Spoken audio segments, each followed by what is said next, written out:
No musi nka Bantu bwoy nicahe wishimira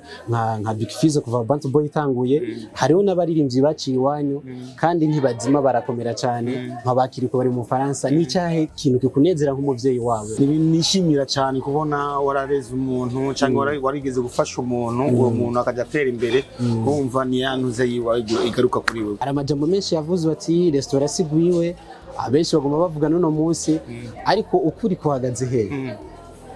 so abarundi bashaka uzane ibipapuro uzane ishepa uzane ibiki nikasha ubereke iki no on a pas besoin de ça kubera iki abantu biyumvira ibintu biri negatif kubera iki ntogira restaurant je why muri bwa tumaze iminsi tubona mushigikana cyane n'abaririmbyi wewe na Sati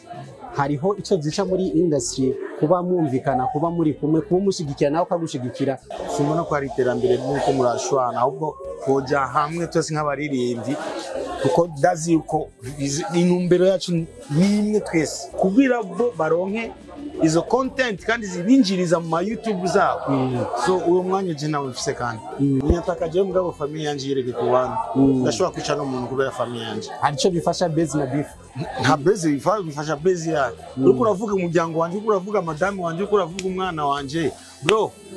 umuntu abase vie privé yiwe tukaje mugabo umuryango wanje ureke kuko umuryango wanje ni muri entertainment ndashobora kuba concert mfise hit yamaze turamo kirapotera no fo gukora umuziki mwe ego ni byiza gukora hit uko ni byiza navyo nyene mugabo ifo gukora ikintu kizogufasha mu myaka iri imbere kandi simfa kubombara nkuko ndashobora ari abaririmbyi basora indirimbo zitanu ku munsi canke zitanu ku ndwi nuwa n'umwanya za ndirimbo zindi zo kumva umwanya abafana bakumbiza indirimbo hama ikindi naco nukuri sindi umweranda ariko ndasenga ari abaririmbyi bagenda muri studio badafise na ide zose ari gupika gute rero hari akarusho kanini cyane kaniniya uzi kuvuza ivyo bintu basi omumaso ufume no kubizi basi no mu mutwe basi kuko biragufacilita no kwandika.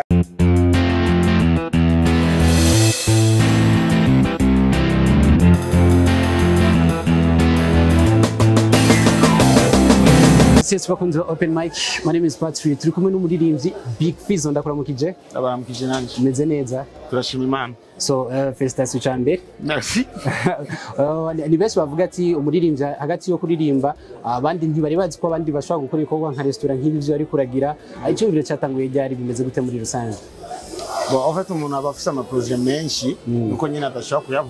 kuyavuga bitarashika. Jewe ni ibintu byari mu maprojet icyumviro nari mfise kuko ndazi yuko hari abantu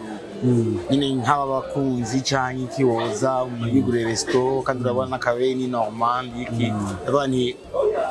ko ndumuririmbyi reka profite kumfisha abafana mfisa abantu ushobora kuba kuko nta muntu numwe adafungura mu ndabara reka ndabiprofitiremo nugure resto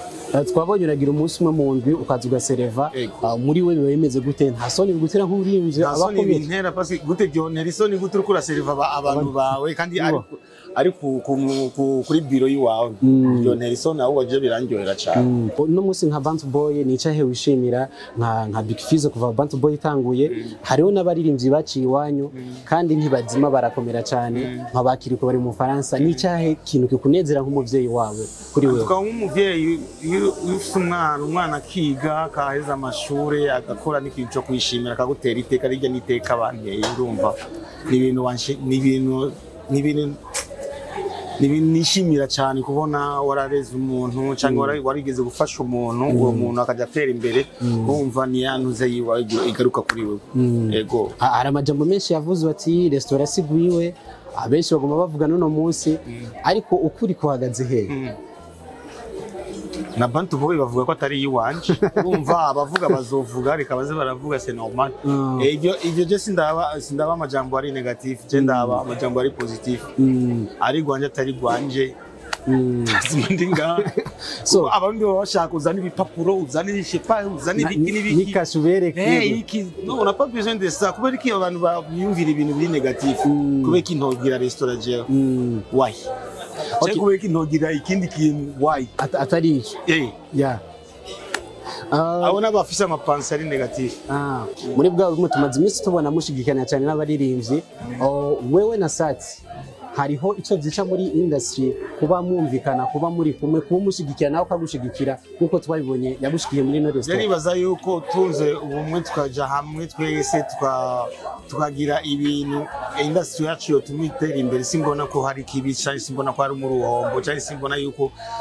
kuba tuganira yuko byo hari icyo byica muri industry no. Nuko nyine abantu baba bashaka content, baba bashaka bamwe mu mishwara mu gushwana imisi yose mu gutukana uduti mu social media bwabo.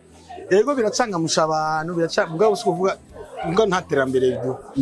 Kuko simbona ko hari terambere nuko murashwana, ahubwo koja hamwe twese nk'abaririmbyi,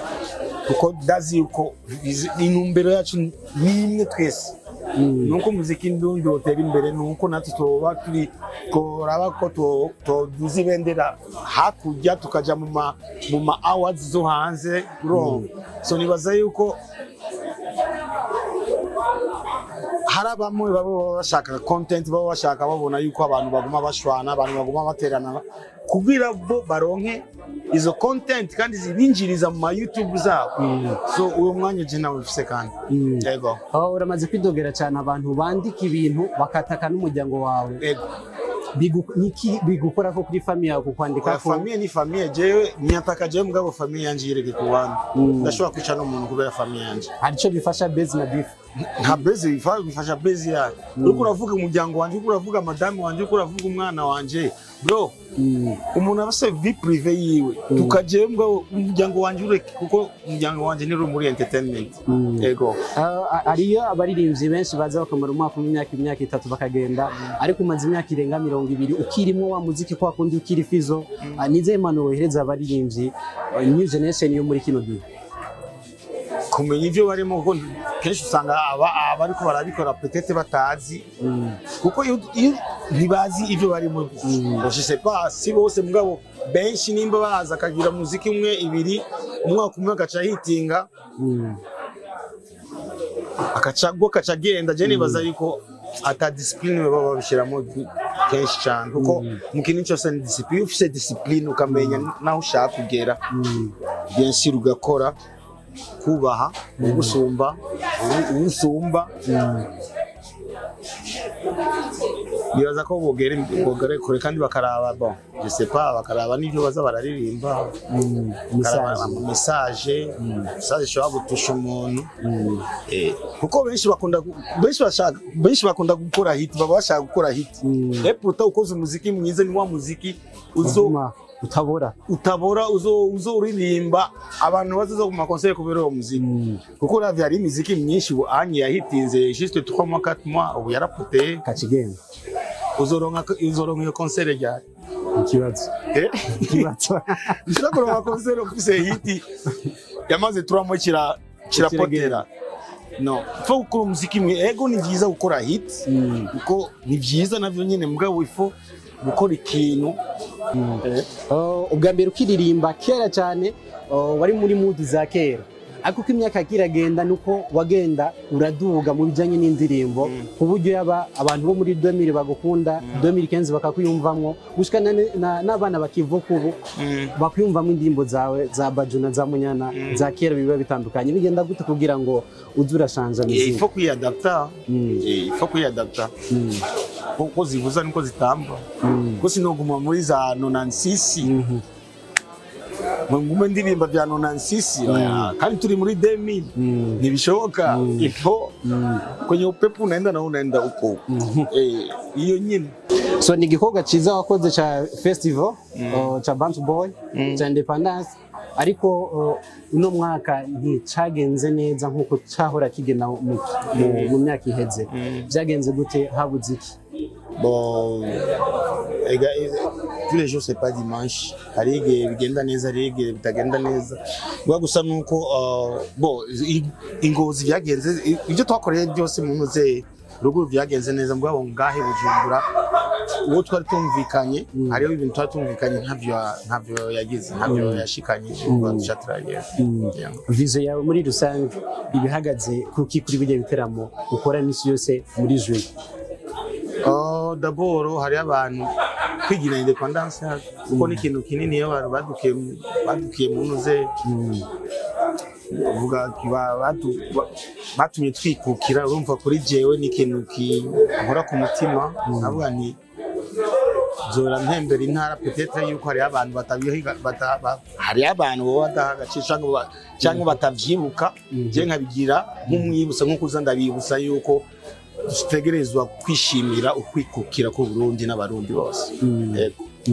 Nikaga jambo bwira abakunzi ba Bantu Boy muri rusange ntibaramenya n'igitigiri c'abaririmbyi bari muri Bantu Boy gushika zino saha uwo babishaka kuza bimeze gute muri rusange kuza muri Bantu Boy girande uwo bari muri imvyi yifuza ko mu mwakira cyangwa hari abaririmbyi bacitira ko barimwo baravuyemo barahari barahari gute hari gihe umenga uragiye mu gakonje gatoyi umuziki ndundi wose ukaja mu gakonje gatoyi biba ugurufunguzo bwo byagenze gute ubuze ngo hari gihe uja mu gakonje gatoyi komara nk'amezi nkana 5 utagira n'umuziki wo mu Burundi ukacumenga urasinziriye gatoyi ugurufunguzo biba bimeze gute Imana kuko sinovuga merci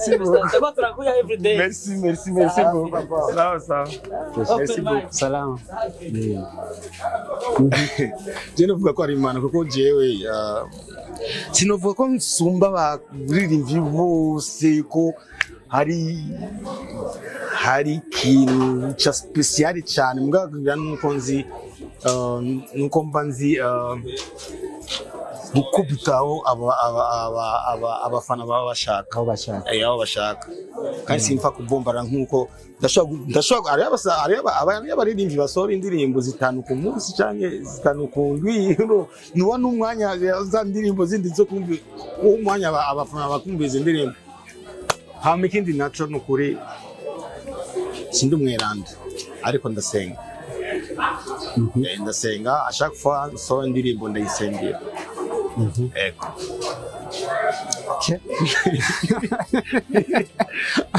Ona chibazo ngo singere Fizzo bibazo ke mu Gatolika oya gusenga oya moi j'ai fait musulman j'ai fait catholique j'ai fait protestant ubu nsenga Imana kuko byose nasanze ari bamwe babikoresha nka business kuko ugiye mu bakatolika bavuga ko basenga ya Mana yaremye isi n'ijuru ugiye mu Bayisilamu bavuga ko ari ya Mana yaremye isi n'ijuru ikaturema twese ugiye mu Protestant ugiye he à quoi bon les religions numva ko ari business cyangwa numva ko ari moi je sais pas je narabiciyemo abo bose nabaciyemo mbwaho jewe numva shaka gusenga Imana numva ko no ngiye mu bizilima ashobora kugenda mu buzima bwabo ngiye gusenga ijya Mana apana ngo ndumu Catholique cyangwa ndumuki jewe ndasenga Imana yego ijya Mana yandemye niyo senga kuba mu Catholique cyangwa kuba mu musulman nta na kimwe bihindura parce que twese dusenga ijya Mana nimba dusenga ijya Mana imwe gusa yego so reka ndagushimire cyane ikiganiro ni open mic ndakuvuza n'ibikorwa byiza ubugombo dweze na song audio video retrans zanzi ari indirimbo igira isohoke yawe shasha mugabo apana izo tariki mugabo bo biri mu nzira so nibaza ko ikintu kizuba kimeze neza ndazi kuko ndagudutamwe ibintu biba bikosoye ivyo n'abafanzi nibo bazo ari akantu benshi batazi ko ari we ukunda kwitangurira ntibazi kuzi ma beats ndanije ndayatangura aba producer bakaza bakayaheza byagufasha igihe kingana gute beat biba bivana na mood beat ndashaka kubikora 30 minutes 20 minutes 25 bivana na beat yari ari akarusho ko kuba uzi gukoresha izo instrumentale no kuba uzi no kuririmba amemta sa hari hakarusho kabaga hari kuba akarusho kabaga hari parce que wewe d'abord ubanza kuvuza ivyo wowe uyumva ari abaririmbyi bagenda muri studio badafise na idée zose ari gupika gute rero hari akarusho kanini cyane kaniniya uzi kuvuza ivyo bintu basi omumaso ufume kubizi basi no mu mutwe basi kuko biragufacilita no kwandika biragufacilita no biragufacilita no kumva iki kintu vale cy'ugumukoro kuko ari igihe ushobora kugenda na ide ukabwira producer we bikamucanga bwakasha bomba buri cyo yishaki akakukorera ibyo yishaki akagira agakora umwe 10% y'ibyo ushaka et pourtant ubizi wo kubikora cyangwa ama melody producer we uramufacilita na producer kwanza producer we akora 80% y'ibyo ushaka so reka ndagushimire cyane Fizzo reka ndabashimire vraiment kubona mwigoye merci beaucoup Hama aba fans I love you so much